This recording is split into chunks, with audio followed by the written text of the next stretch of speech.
এক, অসমত কিমান যোগ্য পৰিয়ালে এতিয়াও জব কাৰ্ড পাবলৈ বাকী আছে? এই প্ৰশ্নটোৰ উত্তৰ লাগে। দুইটো একেলগতে কৈ দিওঁ? নাই, দুটা নিদিব, এটাই মাত্ৰ। নহয়, মই একেলগে তেতিয়াহ'লে নাই, এই পৰ্যন্ত আপুনি এটা কি জানিব বিচাৰিছে এই এনচাৰৰ লগত, উত্তৰৰ লগত? মই একেলগতে কৈ দিছোঁ তেতিয়াহ'লে। হয়, হ'ব। নহয়, একেলগে আপুনি ইমানটা কুৱেশ্যন কৰিলেও এনচাৰটো দীঘলীয়া হৈ যাব। একেটাই প্ৰশ্ন, খালি তাত সেইকাৰণে কৈ দিয়ক আপুনি, মেনশ্যন কৰি দিয়ক। কিমান যোগ্য পৰিয়ালে এতিয়াও জব কাৰ্ড পাবলৈ বাকী আছে? হ'ব।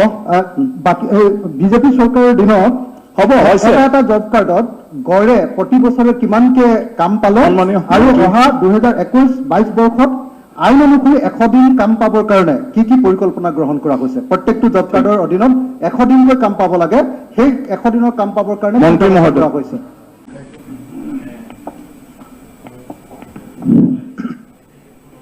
মাননীয় অধ্যক্ষ মহোদয়, অসম বিধানসভাৰ প্ৰক্ৰিয়া আৰু কাৰ্য পৰিচালনাৰ নিয়মাৱলী 23(2)ৰ অধীনত মই মোৰ এই প্ৰস্তাৱ উত্থাপন কৰিছোঁ। শিৱসাগৰক ৰাজ্যিক ঐতিহ্য ক্ষেত্ৰ বা ৰাজ্যিক ঐতিহ্য নগৰ ৰূপে ঘোষণাৰ প্ৰস্তাৱ। এক, শিৱসাগৰ অসমৰ ইতিহাসৰ সোণালী যুগৰ সৰ্বশ্ৰেষ্ঠ স্মাৰক। শিৱসাগৰ অজস্ৰ ঐতিহ্যশালী আৰু ঐতিহ্যশালী জাতীয় ঐতিহ্যৰ লগত জড়িত সম্পদৰে ভৰপূৰ। শিৱসাগৰ অসমৰ এক অদ্বিতীয় স্থান, যিয়ে অসমীয়া জাতিৰ ইতিহাস, ঐতিহ্য আৰু স্বাভিমানক ইমান সাৰ্থকভাৱে প্ৰতিফলিত কৰে। শিৱসাগৰত 151টা ঐতিহাসিক আৰু ঐতিহ্যপূৰ্ণ সম্পদ আছে। সেইবোৰ কীৰ্তিচিহ্নৰ সংখ্যা এনেধৰণৰ: শিৱসাগৰ ৰাজচক্ৰত আছে 114টা, সোণাৰী ৰাজচক্ৰত আছে 109টা, সাপেখাতী ৰাজচক্ৰত আছে 20টা, মাহমৰাত আছে 39টা, নাজিৰাত আছে 194টা, আমগুৰিত আছে 46টা আৰু ডিমৌ ৰাজচক্ৰত আছে 29টা। সৰ্বমুঠ 551টা এনেকুৱা ধৰণৰ কীৰ্তিচিহ্ন আছে, যিটো অসম বা ভাৰতবৰ্ষ বা পৃথিৱীৰ হয়তো কোনো ঐতিহাসিক ঠাইতে এনেকুৱা কীৰ্তিচিহ্ন নাই। ওপৰত উল্লেখ কৰাসমূহ কেৱল কীৰ্তিচিহ্ন। তাৰোপৰি আছে সাংস্কৃতিক সম্পদ, বিহুৰ নিভাঁজ ৰূপ। মই ক'ব খুজিছোঁ যে আজি শিৱসাগৰৰ যি বিহু, আজি যদি নিমাইজানৰ বিহু কোনোবাই শুনে, তেতিয়াহ'লে মই ভাবোঁ যে অসমৰ পুৰণি যি বিহুৰ সুৰ, সেই সুৰ আপোনালোকে আমি শুনিবলৈ পাম। সত্ৰীয়া সংস্কৃতি আৰু বিভিন্ন জনগোষ্ঠীৰ কৃষ্টি। মোৰ নিজৰ সমষ্টিতে যেনেকৈ বিহুৰ একদম পুৰণি সুৰ আছে, তেনেকৈ মিচিঙৰ খুব সুন্দৰ গুমৰাগ আছে। আমি দেখিছোঁ আমাৰ তাত নাগাসকলৰ গাঁও আছে, মণিপুৰী গাঁও আছে, মটকসকলৰ গাঁও আছে, আপোনাৰ খিলঞ্জীয়া মুছলমানসকলৰ গাঁও আছে আৰু এনেকুৱা বিভিন্ন জাতি জনগোষ্ঠী, টাই ফাকেসকলৰ গাঁও আছে। বিভিন্ন জাতি জনগোষ্ঠীৰ কৃষ্টিৰে ভৰপূৰ হৈ আছে শিৱসাগৰ। আছে অসমৰ নিৰহ নিপানিক গ্ৰাম্য জীৱন, অসমৰ নিজৰ ধৰণৰ বাৰী আৰু গ্ৰাম্য কৃষ্টি। কোনোবাই যদি প্ৰকৃত অসমৰ পুৰণি অসমৰ আচল চিত্ৰটো যদি কোনোবাই চাব খোজে, এতিয়াও মোৰ সমষ্টিৰ এখন গাঁৱলৈ আহক। গাঁৱৰ বাৰী কেনেকৈ প্ৰতিষ্ঠা কৰে, মোমাই তামুলী বৰবৰুৱাই যি বাৰী প্ৰতিষ্ঠাৰ নিয়ম প্ৰতিষ্ঠা কৰিছিলে, তাৰ প্ৰকৃত নিভাঁজ ৰূপ চাবলৈ পাব শিৱসাগৰৰ গাঁৱত। ওপৰৰ কীৰ্তিচিহ্নসমূহৰ ঐতিহ্যগত আৰু নন্দনতাত্ত্বিক মূল্য অপৰিসীম, কিন্তু তাতোতকৈ গুৰুত্বপূৰ্ণ কথা হ'ল এইবোৰে অসমীয়া জাতিৰ প্ৰাচীন গৌৰৱ আৰু কাৰ্যকুশলতাৰো সাক্ষ্য বহন কৰি আছে। ৰংঘৰ, যাক এছিয়াৰ ভিতৰত এছিয়াৰ প্ৰথমটো এম্পি থিয়েটাৰ ৰূপে জনা যায়। তলাতল ঘৰ, কাৰেংঘৰ, জয়সাগৰ পুখুৰী, এছিয়াৰ ভিতৰত মানুহে খন্দা আটাইতকৈ ডাঙৰ পুখুৰী বুলি যাক কোৱা হয়। আৰু শিৱসাগৰ পুখুৰী, চৰাইদেউৰ অতি গৌৰৱময় মৈদামসমূহ, পহুগড় যাক এছিয়াৰ ভিতৰত প্ৰথমখন চিৰিয়াখানা বুলি কোৱা হয়। শিৱদৌল, বিভিন্ন গড়, জলনিষ্কাশন প্ৰণালী আদিবোৰ অনন্য উল্লেখযোগ্য গৌৰৱোজ্জ্বল সম্পদ। তাৰোপৰি জাতীয় সমন্বয়ৰ প্ৰতীকস্বৰূপে থিয় হৈ আছে আজানপীৰ দৰগাহ। এই সামৰিক অসামৰিক ৰাজহুৱা ক্ষেত্ৰসমূহ কেইবা শতিকাজোৰা প্ৰয়াস আৰু সাধনাৰ ফল, সমগ্ৰ অসমীয়া জাতিৰ এই সাধনাৰ ফল। এইবোৰ মধ্যযুগৰ অসমৰ ঐতিহ্য আৰু পৰম্পৰাৰ গৌৰৱময় নিদৰ্শন। বৃহৎ বৃহৎ অলেখ পুখুৰী, অদ্ভুত জলপ্ৰযুক্তিৰে নিৰ্মিত বিশাল ভাণ্ডাৰ শিৱসাগৰ নগৰখনৰ সামৰিক অসামৰিক নগৰ পৰিকল্পনাৰ অন্তৰ্ভুক্ত। এইবোৰ নগৰখনৰ প্ৰাকৃতিক পৰিদৃশ্যৰো অংগ। ৰাজধানী নগৰখনক গড়খাৱৈ আৰু চকীৰ সজ্জাৰে সুৰক্ষিত কৰা হৈছিল। শিৱসাগৰৰ ঐতিহ্যমণ্ডিত মন্দিৰবোৰ অতি সূক্ষ্ম অলংকৃত স্থাপত্যৰ উজ্জ্বল নিদৰ্শন। অসমৰ স্থানীয় মন্দিৰ স্থাপত্যকলাৰ দিশৰ পৰা এই মন্দিৰসমূহ পূৰ্ণ বিকশিত বুলি ক'ব পাৰি। এই মন্দিৰ কিছুমানৰ লগত জলপ্ৰণালীও সংযুক্ত হৈ আছে। ঐতিহাসিকসকলৰ মতে শিৱসাগৰৰ এই হিন্দু মূৰ্তিবিদ্যাৰ সৈতে জনজাতীয় মোটিফৰ সংযোগ ঘটিছে। অন্যান্য অট্টালিকাসমূহতো একেই সমন্বিত স্থাপত্য কলাৰ নিদৰ্শন বিদ্যমান। আহোম স্থাপত্যবিদ্যাৰ উৎকৰ্ষৰ চূড়ান্ত নিদৰ্শন এই অট্টালিকাসমূহ। ইয়াত নানাৰঙী সাংস্কৃতিক আৰু ধৰ্মীয় পৰম্পৰাৰ সংমিশ্ৰণ ঘটিছে। গম্বুজ আৰু তোৰণৰ ব্যৱহাৰে ভিন্ন সাংস্কৃতিক পৰম্পৰাৰ সংগ্ৰামৰ উমান দিছে। শিৱসাগৰ নগৰখন চালে দেখা যায় যে স্থানীয় আৰু সৰ্বভাৰতীয় পৰিকল্পনাৰ পৰা আহৃত সাংস্কৃতিক উপাদানৰ সৈতে আহোমৰ ৰাজকীয়, বাণিজ্যিক, সামৰিক আৰু কৃষি সম্পৰ্কীয় উপাদানৰ সংমিশ্ৰণেৰে নিৰ্মিত এখন অনন্য আৰু অতুলনীয় নগৰ হ'ল শিৱসাগৰ। মুঠতে গ্ৰাম্য আৰু নাগৰিক উপাদানৰ সুষম মিশ্ৰণৰ গতিশীল পৰম্পৰাৰে শিৱসাগৰৰ সপ্তদশ আৰু অষ্টাদশ শতিকাৰ ভাৰতবৰ্ষৰ এখন সৰ্বোত্তম ৰাজধানীৰূপে পৰিগণিত হৈ আছে।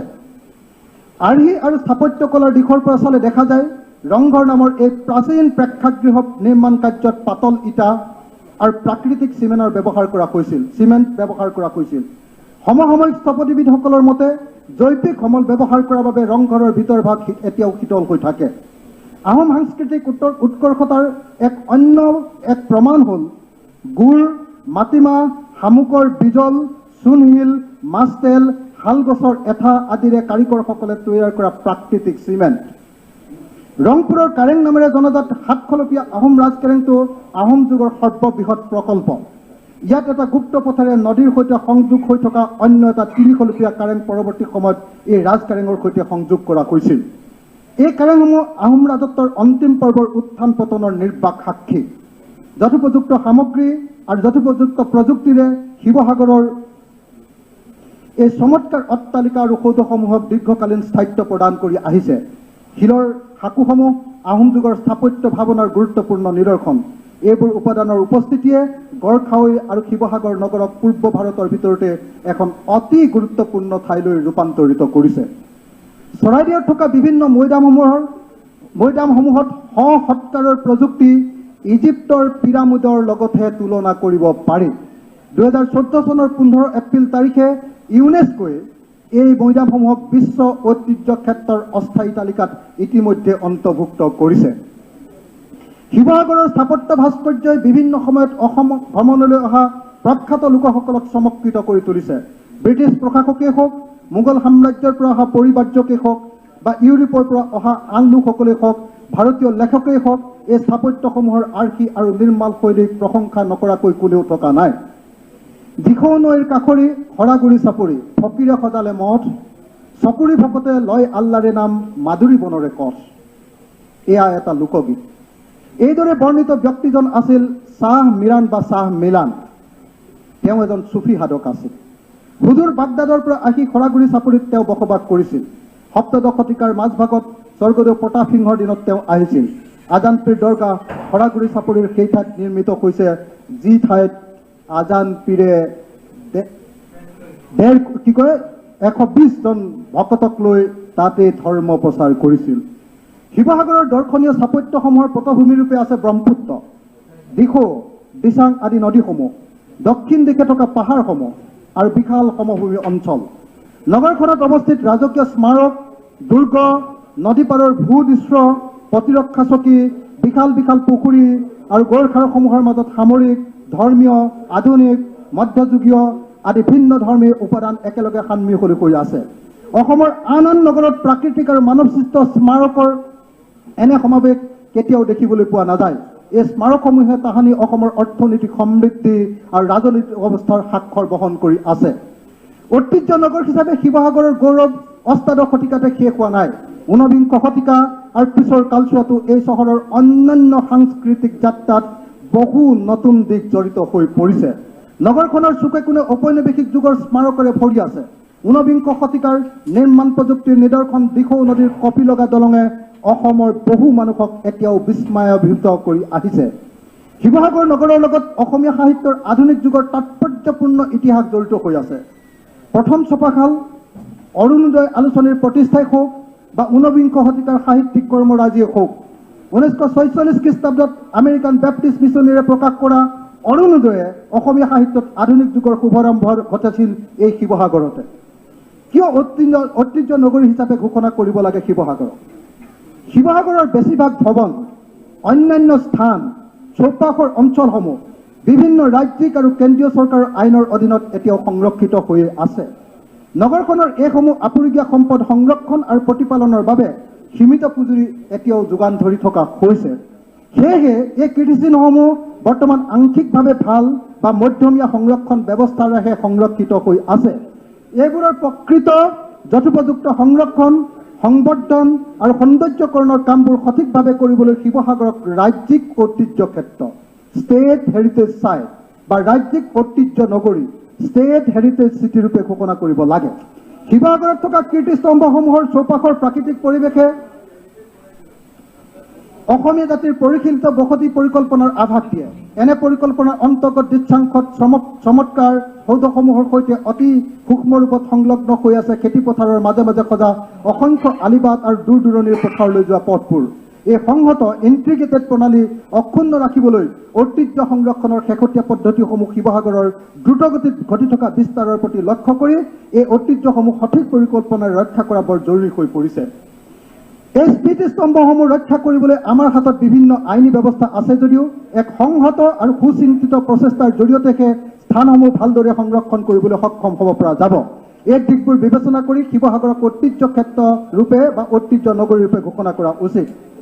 কেনেকৈ শিৱসাগৰক ঐতিহ্য ক্ষেত্ৰ বা ঐতিহ্য নগৰী ৰূপে ঘোষণা কৰিব পাৰি? Silent, please. Silent.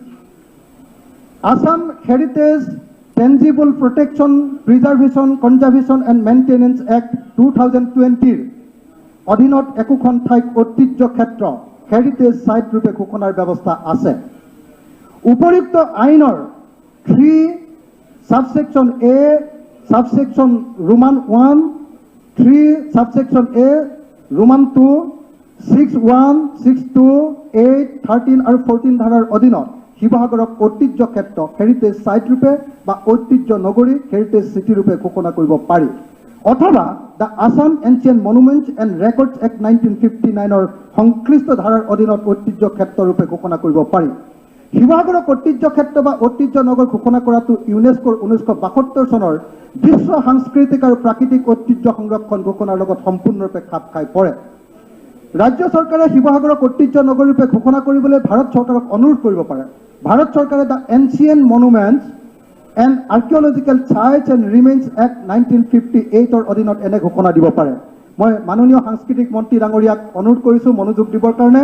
মই এই কথাটো উল্লেখ কৰিছোঁ, the ancient monument and archaeological sites and remains act 1958 Bharat চৰকাৰৰ এই আইনে এখন ঠাইক ঐতিহ্য নগৰী ৰূপে ঘোষণা কৰিব পাৰে।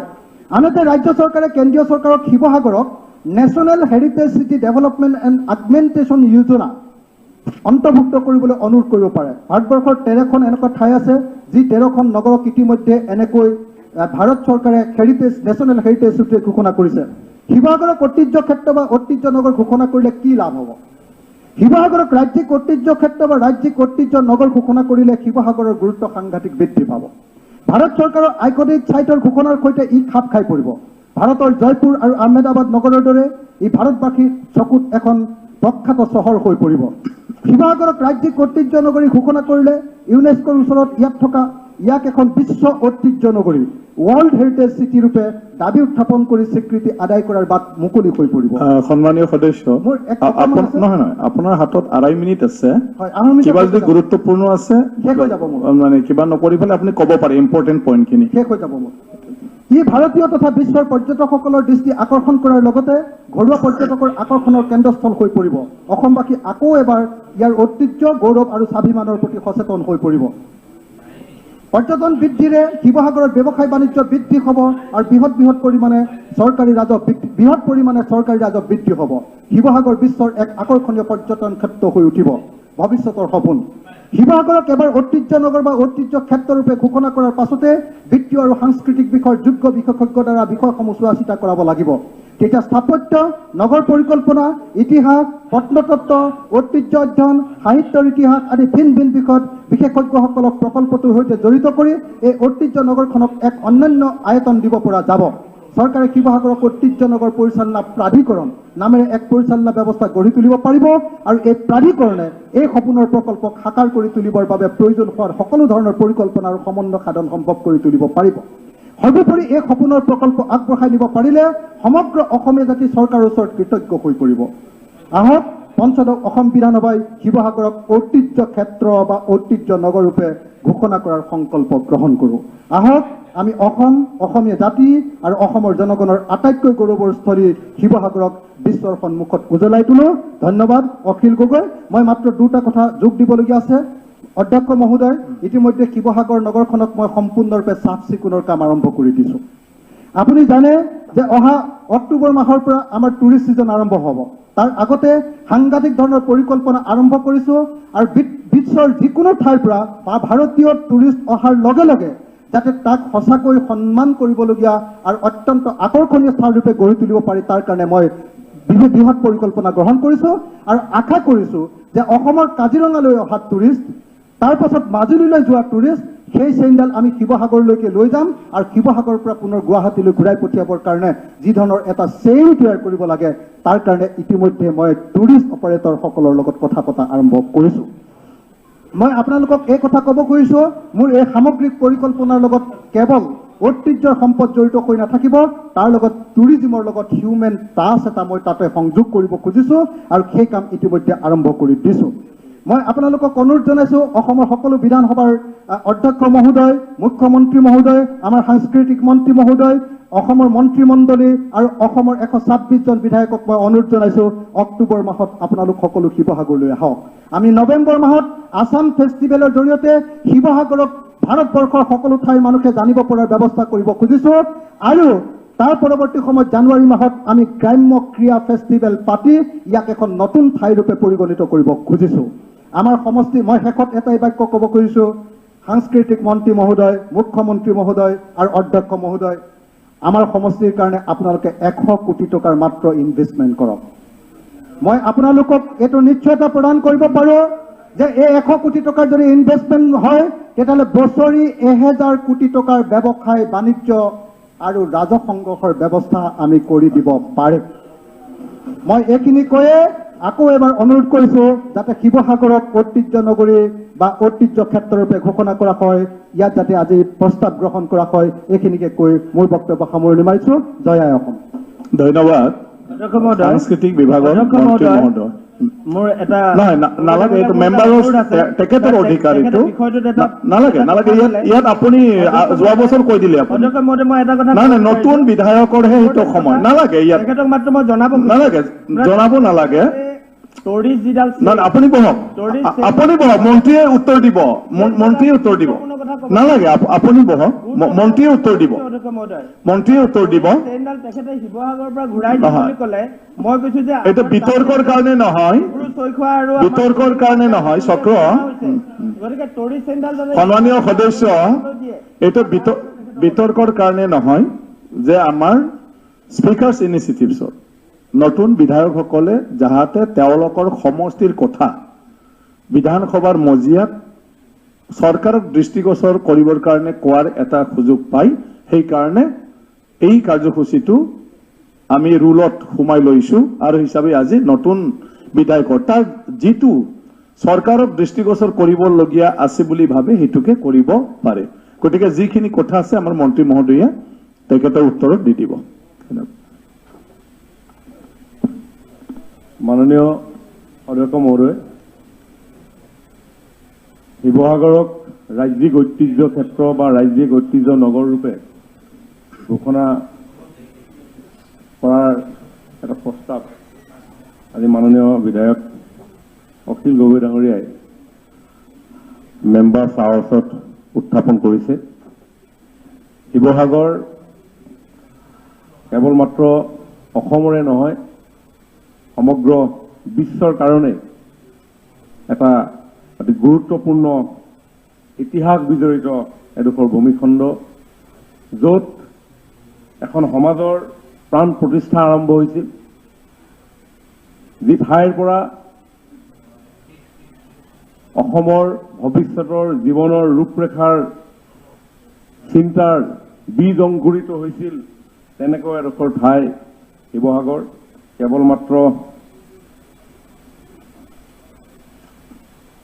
চাৰিসীমাৰে পৰিবেষ্টিত এখন নগৰ বা চহৰ নহয়। এই শিৱসাগৰৰ ভূমিখণ্ডৰ লগত জড়িত হৈ আছে বহু ইতিহাস, বহু স্মৃতি, শৌৰ্য, বীৰ্য, গৌৰৱ, স্বাভিমান, আত্মসন্মান, মৰ্যাদা, এনেধৰণৰ বহু বিষয়। কাৰণ আধুনিক অসমীয়া জাতি নিৰ্মাণৰ ক্ষেত্ৰত স্বৰ্গদেউ চাওলুং চুকাফাই ৭ ৰাজ যিনি ১ ৰাজ প্ৰতিষ্ঠা কৰি বাৰে ৰহণীয়া বৰ্ণাঢ্য বিভিন্ন ভাষা ভাষী জাতি জনগোষ্ঠীৰে পৰিবেষ্টিত এই বৃহৎ অসমীয়া সমাজখনক এক কৰি লৈ যোৱাত শিৱসাগৰৰ গুৰুত্ব সদায় অপৰিসীম ৰৈ ৰ'ব। কাৰণ প্ৰশাসনিক ব্যৱস্থাটো সেই ৬০০ বছৰীয়া গৌৰৱ উজ্জ্বল ইতিহাসে সমগ্ৰ বিশ্বৰ প্ৰশাসন ব্যৱস্থাটো যথেষ্ট গৱেষণাৰ এতিয়াও অৱকাশ আছে। কাৰণ আজিৰ পৰা সেই ৮০০ বছৰ আগত, ৯০০ বছৰ আগত এনে এক ব্যৱস্থা প্ৰৱৰ্তন কৰিছিল যি ব্যৱস্থাৰ আধাৰত বিভিন্ন ধৰণৰ চিন্তা, বিভিন্ন ধৰণৰ অভ্যাস, বিভিন্ন ধৰণৰ ৰীতি নীতিৰ লগত জড়িত হৈ থকা লোকক একত্ৰিত কৰি একেডাল সূতাৰে বান্ধ খুৱাই এটা যে জাতি নিৰ্মাণ কৰিব পৰা যায়, এটা প্ৰশাসন ব্যৱস্থা নিৰ্মাণ কৰিব পৰা যায়, সেই চিন্তা এই সমগ্ৰ শিৱসাগৰখনৰ লগতে সম্পৃক্ত হৈ আছিল। গতিকে নিশ্চিতভাৱে শিৱসাগৰ আমাৰ চিৰস্মৰণীয়, শিৱসাগৰ আমাৰ প্ৰাতঃস্মৰণীয়। প্ৰাতঃস্মৰণীয় কেৱল ব্যক্তিয়ে হ'ব নোৱাৰে। প্ৰাতঃস্মৰণীয় কেৱল কোনোবা এজন ব্যক্তিকে আমি স্মৰণ কৰিব লাগে ৰাতিপুৱা সময়ত, এনেধৰণৰ নহয়। আমি আমাৰ শৌৰ্য, বীৰ্য, ত্যাগ, ইতিহাস এইবিলাক লৈ আমি প্ৰাতঃস্মৰণ কৰিব পাৰোঁ। উচ্চ হিমালয়, আমাৰ ভাৰতবৰ্ষৰ যি চাৰিসীমা, সেই চাৰিসীমা যদি আমি মন কৰোঁ, গৰ্বেৰে যেন উত্তৰ দিশত গিৰিৰাজ হিমালয় সদম্বে থিয় হৈ আছে, ঠিক তেনেদৰে ভাৰতবৰ্ষৰ অন্যান্য ৩টা দিশ যদি আমি চাওঁ, দেখিম যে দক্ষিণে মহাসাগৰ, পূবেও মহাসাগৰ, পশ্চিমেও মহাসাগৰ। অনন্য প্ৰাকৃতিক এটা পৰিৱেশ আছে আমাৰ দেশৰ, য'ত 10 বাৰ ভগৱানে অৱতাৰ গ্ৰহণ কৰিছিল। সেইকাৰণে আমি প্ৰাৰ্থনাত গাওঁ যে মৎস্য কুৰ্ম নৰসিংহ, বামন পৰশুৰাম হলিৰাম বৰাহ শ্ৰীৰাম, বুদ্ধ কল্কি নামে দশ আকৃতি ধৰিছা কৃষ্ণ, তজুপয় কৰোহু প্ৰণাম। তাৰমানে যেন বিশ্বখন নিয়ন্ত্ৰণ কৰিবৰ কাৰণে ভগৱানে ভাৰতবৰ্ষখন তেনেধৰণে সৃষ্টি কৰিছিল। তিনিওফালে আপোনাৰ সাগৰ, জলৰাশি, এফালে সুস্থ হিমালয়। আৰু সেইকাৰণে এই ভাৰতৰ পবিত্ৰ ভূমিত ঐতিহাসিকভাৱে আজি ৫,০০০ বছৰীয়া যি ভাৰতীয় সভ্যতা সংস্কৃতি, এই ৫,০০০ বছৰীয়া ভাৰতীয় সভ্যতা সংস্কৃতিত প্ৰাণ প্ৰায় উঠিছিল বহু এনে নতুন চিন্তাৰ, যি চিন্তাসমূহে আজিৰ আধুনিক সমাজ ব্যৱস্থাত, আজিৰ আমাৰ এই বিবৰ্তমান পৃথিৱীখনত যেন লাহে লাহে আমাৰ এই চিন্তাৰ প্ৰাসংগিকতাসমূহ আমি আজিৰ তাৰিখত প্ৰাসংগিক হৈ পৰিছে। আজি পৌৰাণিক ভাৰতবৰ্ষৰ যি ইতিহাস, সেই ইতিহাসে আমাক আজিৰ আধুনিক ভাৰতৰ লগত, আধুনিক সমাজখনৰ লগত জীয়াই থকাৰ আমাক প্ৰেৰণা দিছে। COVID-19 ব্যস্তময় এই জীৱনত আমি কেতিয়াও ভবা নাছিলো যে পৃথিৱীখন যদি বন্ধ হৈ যায় আমাৰ জীৱনবিলাক নচলিব, এনেধৰণৰ এটা ধাৰণা আছিল। কিন্তু সমগ্ৰ বিশ্ব COVID-19ৰ কাৰণে স্তব্ধ হৈ গ'ল।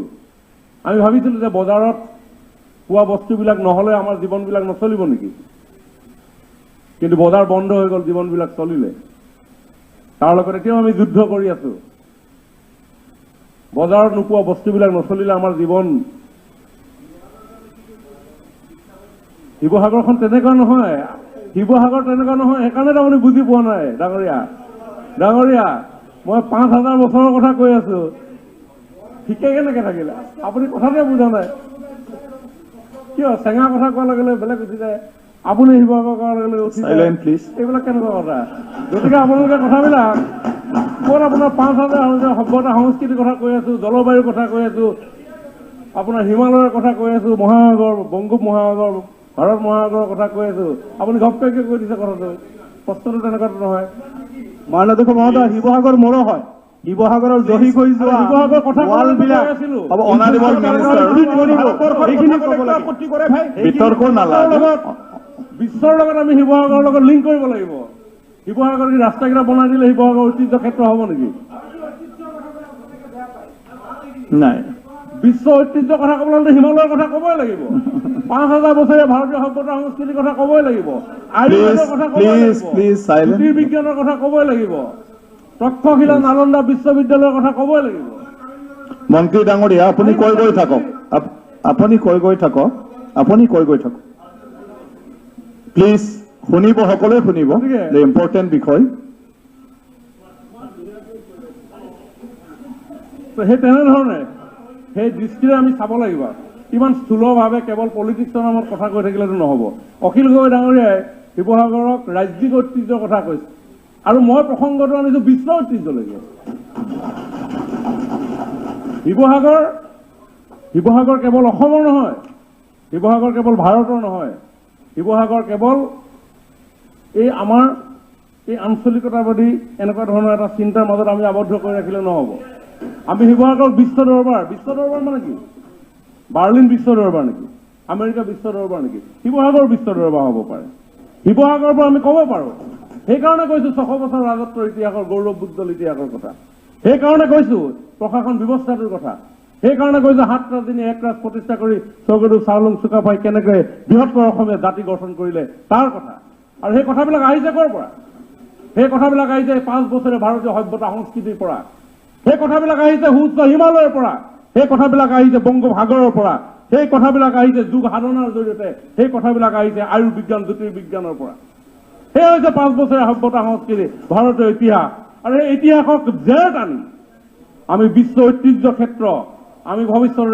ষ্টাব্লিছ কৰিবৰ কাৰণে আমি কাম কৰিব লাগিব কেৱল আলি পদূলি কেৱল মাত্ৰ কিবা কাৰণ স্বৰ্গদেউসকলৰ যি বিজ্ঞানসন্মত চিন্তা আজি বৃহত্তৰ শিৱসাগৰ পুখুৰী জয়সাগৰ পুখুৰী তাৰ যি বিজ্ঞানসন্মত চিন্তা এইটো আপোনাৰ আমাৰ আজিৰ চিন্তা নহয় আজি কেইবাশ বছৰ আগৰ চিন্তা তাৰ যি পানীৰ জলভাগ সেই জলভাগ কেতিয়াও আমি দেখা নাপাওঁ কমি যোৱা বাৰিষা দিনতো নকমে খৰাং দিনতো নকমে তো বিজ্ঞানসন্মত চিন্তা আছিল আজি সেই চৌপাশে 4টা যমুনা জয়াপাৰ কলমচু পাৰ ভটিয়া পাৰ আৰু এটা পাৰ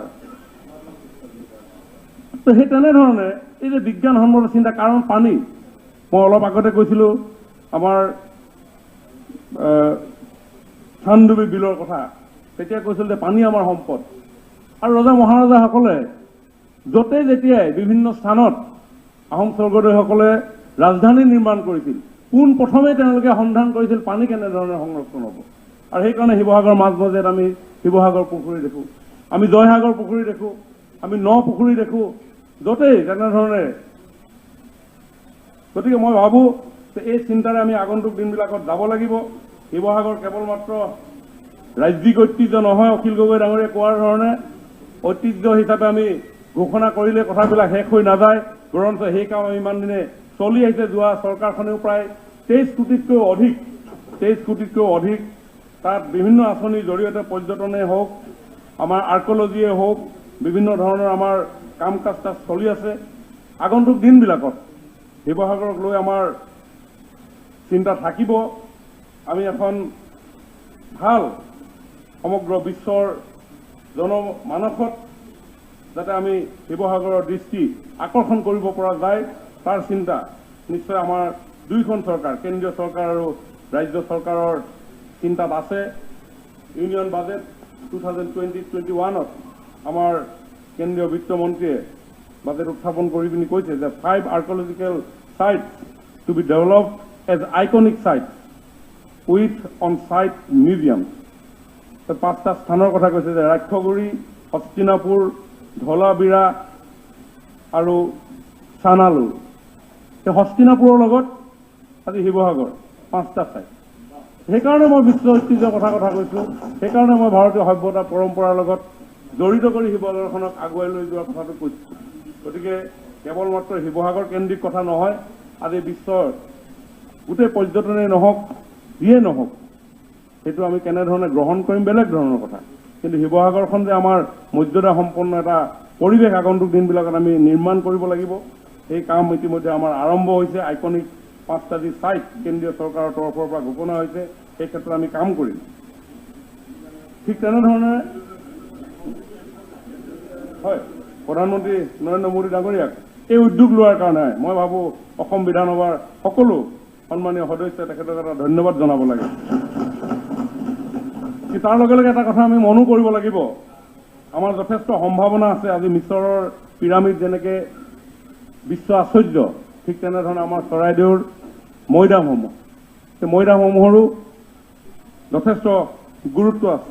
এই মৈদামসমূহ 2014 চনতেই ইউনেস্কো যি ৱৰ্ল্ড হেৰিটেজ আছে, তাৰ সেই হেৰিটেজৰ সম্ভাৱ্য তালিকাত অন্তৰ্ভুক্ত হৈ আছে। কিন্তু মই সদনৰ জ্ঞাতাৰ্থে জনাব বিচাৰিছোঁ যে এই এনেধৰণৰ কথাখিনিক আগুৱাই লৈ যাবৰ কাৰণে কিন্তু বহু নিয়ম নীতিৰ মাজেৰে যাব লগা হয়। মোৰ সৌভাগ্য হৈছিলে যোৱা 5টা বছৰ মাজুলীৰ বিধায়ক সৰ্বানন্দ সোণোৱাল ডাঙৰীয়া মুখ্যমন্ত্ৰী হোৱাৰ পৰিপ্ৰেক্ষিতত তাতে কিছু কাম কাজ চোৱাৰ আৰু তেতিয়া মাজুলীবাসী ৰাইজৰ এটা আহ্বান আছিল যে মাজুলীক বিশ্ব ঐতিহ্য ক্ষেত্ৰ হিচাপে ঘোষণা কৰিব লাগে। পৰৱৰ্তী সময়ত মাননীয় আমাৰ মুখ্যমন্ত্ৰী ডক্টৰ হিমন্ত বিশ্ব শৰ্মা ডাঙৰীয়াই মোক এই কালচাৰেল মিনিষ্ট্ৰীৰ দায়িত্ব দিলে আৰু তেতিয়া গোটেই বিষয়টো যেতিয়া সোমাই গ'লো মাজুলীক আমি কিয় বিশ্ব ঐতিহ্য ক্ষেত্ৰ আমি কৰিব পৰা নাই, তেতিয়া দেখা পোৱা গৈছে যে বিশ্ব ঐতিহ্য ক্ষেত্ৰ হ'বৰ কাৰণে বহুখিনি কথা মানি চলিব লগা হয়, যাতে আমি সেই তেনেধৰণৰ যি আধুনিকীকৰণ, সেই আধুনিকীকৰণৰ পৰা আমি বিৰত থাকিব লাগিব ঐতিহ্য ক্ষেত্ৰৰ যিটো মৰ্যাদা পাবৰ কাৰণে। কিন্তু নকৈ নতুন বহু আন্তঃগাঁথনি নিৰ্মাণ হৈ আছে, যিসমূহ আপোনাৰ প্ৰত্নতাত্ত্বিক কীৰ্তিস্তম্ভ আছে, সেই স্থানৰ পৰা 100 মিটাৰ পৰ্যন্ত কোনো ধৰণৰ ইনফ্ৰাষ্ট্ৰাকচাৰ তাতে ডেভেলপ হ'ব নোৱাৰিব। এনেধৰণৰ বহু গাইডলাইন সেই ডচিয়াৰসমূহত সন্নিৱিষ্ট কৰিব লগা হয়। গতিকে এই এনেধৰণৰ যিখিনি টেকনিকেল কথা, এই টেকনিকেল কথাখিনি আমি চাব লাগিব। শিৱসাগৰক লৈ আমাৰ সেই চিন্তা থাকিব, কিন্তু কেৱল মাত্ৰ ঘোষণা কৰি দিলে গোটেই কথাখিনি শেষ হৈ নাযায়, তাৰ কাৰণে আমি কাম কৰিব লাগিব। আৰু ইতিমধ্যে সেই কাম আৰম্ভ হৈছে। আজি চৰাইদেউ পৰ্বতসমূহ, চৰাইদেউ মৈদামত বিভিন্ন ধৰণৰ কাম কাজ আমাৰ আৰম্ভ হৈছে। শিৱসাগৰ ৰাইজৰ লগত এই বিষয়ে আমি আলোচনা কৰিব লাগিব। শিৱসাগৰ যথেষ্ট গুণী জ্ঞানী ইতিহাস প্ৰসিদ্ধ স্থান, সেই তাতে বহু লোকৰ বাসস্থান, বহু পুৰণি চহৰ। শিৱসাগৰ কেৱল চহৰ নহয়, আমাৰ অখিল গগৈ ডাঙৰীয়াই কেৱল শিৱসাগৰ চহৰক ঐতিহ্য ক্ষেত্ৰ হিচাপে ঘোষণা কৰিবলৈ কৈছে। মই ভাবোঁ যে কেৱল শিৱসাগৰ চহৰখন মাত্ৰ 4-5 কিলোমিটাৰ ব্যাসাৰ্ধৰ কেৱল মাত্ৰ এটা অঞ্চল। শিৱসাগৰ চহৰ নহয়, এই শিৱসাগৰ নামটোৰ লগত বা সেই ঐতিহ্যটোৰ লগত ডিমৌ জড়িত হৈ আছে, সৰগুৱা জড়িত হৈ আছে, নঙলামৰা জড়িত হৈ আছে, নেমুগুৰি জড়িত হৈ আছে, নাজিৰা জড়িত হৈ আছে। এনেধৰণে চৰাইদেউ পাঠশালাৰ পৰা আৰম্ভ কৰি বিস্তীৰ্ণ অঞ্চল, হাতেখাটিৰ পৰা আৰম্ভ কৰি ৰহনৰ, ৰহাৰ, ৰহেদৈ, টিপামৰ, ভাদৈ, হলগুৰি, ৰাঘুনি বাই আমি সকলোৱে জানো। গতিকে সেই বিস্তীৰ্ণ এটা অঞ্চল, সেই বৃহত্তৰ এটা অঞ্চল, আগুনিবাৰী মোৰ সমষ্টিও তাতে জড়িত হৈ আছে। গতিকে সেই বৃহত্তৰ অঞ্চলটো আমি ইতিহাসক লৈ, আমাৰ গৌৰৱোজ্জ্বল ইতিহাসক লৈ আমি নিশ্চয় আগন্তুক দিনত আমি শক্তিশালীভাৱে কেৱল মাত্ৰ চহৰ কেন্দ্ৰিক সৰু এটা কথাক লৈ আমি নিশ্চয় নাথাকিম। আগন্তুক দিনত আৰু শক্তিশালীভাৱে আগুৱাই যাম। এইখিনিকে কৈ মই মোৰ বক্তব্য সামৰণি মাৰিছোঁ। ধন্যবাদ। ধন্যবাদ। এতিয়া অধ্যক্ষ মহোদয়, হয়, ইয়াৰ আগৰ প্ৰশ্নটোত 90 মিনিট সময় আলোচনা হৈছিলে। নহয়, আগতো 3টা ডিপাৰ্টমেণ্টৰ ৰিপ্লাই দিছে। আপোনাৰতো অকল কালচাৰেল ডিপাৰ্টমেণ্ট, আৰু মই অলৰেডি কভাৰ হৈছে। বাকী আপুনি লিখি দি দিয়ক কি ডেভেলপমেণ্ট লাগে। এটা কথা আকৌ এবাৰ সুধিবলৈ দিলে ভাল লাগিব। মই মন্ত্ৰী মহোদয়ক মাত্ৰ এইটো সুধিব খুজিছোঁ যে শিৱসাগৰক ঐতিহ্য ক্ষেত্ৰৰূপে, ষ্টেট হেৰিটেজ ছাইট ৰূপে ঘোষণা কৰিবৰ কাৰণে আপোনালোকে সিদ্ধান্ত ল'ব নে নলয়, কথাটো ফাইনেল নহ'ল। 1 নম্বৰ। 2 নম্বৰ বস্তুটো নহয়, ইয়াত কোনেও ডিচিশ্যন দিব নোৱাৰে। আপোনাৰ দৃষ্টিগোচৰ কৰিলে নহয়। অকিল, এইটো নহয়, আমাৰ টাইম নাই। আমিনুল ইছলাম, সব ক্ষেত্ৰতে ইয়াৰে ফাইনেল হৈ গ'লে আৰু কৰিবলগীয়া কি থাকিব? আৰু এটা বাক্য ক'বলৈ দিয়ক। চৰকাৰ নাই, সেইটো হ'ল যে Aminul Islam heritage city development যোজনাত অলৰেডি তেখেতে ৱৰ্ল্ড হেৰিটেজলৈকে কি লৈ আছে, আৰু গভৰ্ণমেণ্ট অফ ইণ্ডিয়াৰ পৰা সেইটো চব কথা ক'লে কি লৈছে এইখিনি কথাও ক'লে কামৰ কথা একো নক'লে মানে আপোনাৰ কথাখিনিয়ে কৈছে এইটো শিৱসাগৰৰ যিটো হেৰিটেজৰ কথা কামৰ কথা আমিনুল একো ইছলাম নক'লে, ডাঙৰীয়া। ভাষণটো দিলে অকল মাননীয় অধ্যক্ষ মহোদয়